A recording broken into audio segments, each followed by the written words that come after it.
of the Manafort case said, the object of these arrests is not to get people like Manafort or people like Stone. It's to get them to sing and perhaps even to compose, to create guilt allegations against the real target here, the president. So the president should be worried every time somebody who he knew or had any acquaintance with is arrested, because according to Judge Ellis, the purpose of these arrests is not to get that person, but to get that person to provide information or testimony against the real target, the president. That's the tactic Mueller has used from day one.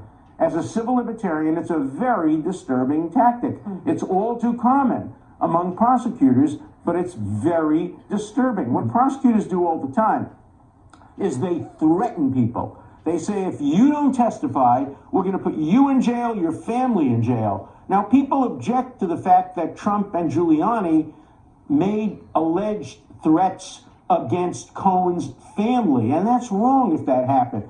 But it's also wrong when prosecutors do the same thing. Prosecutors tamper with witnesses all the time. The difference is it's legal for a prosecutor to threaten. It's been a very disappointing investigation. If the best you can do is essentially create crimes by your investigation, which is what has happened here, that doesn't exculpate the people who have really lied or really obstructed justice, but it tells you something important about the investigation itself. That's the important thing to look to. Well, we've got to run up, but we've got 100 more questions, and apologize we're out of time here. But again, the indictment says that he was in touch with WikiLeaks and not the Russians. That's quite clear. Do you know? No, it doesn't. But it doesn't allege it. It doesn't allege it. That's not the crime. That's part of the story.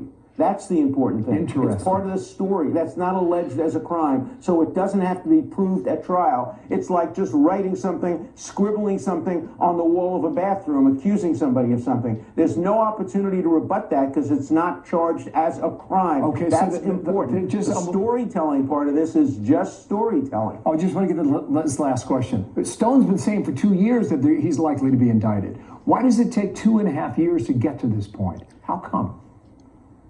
Well, there may have been a sealed indictment for a while. We don't know the answer to that question, but they were probably trying to build up the case. And they didn't want a 1 count or a 2 count. They wanted, a 7 count.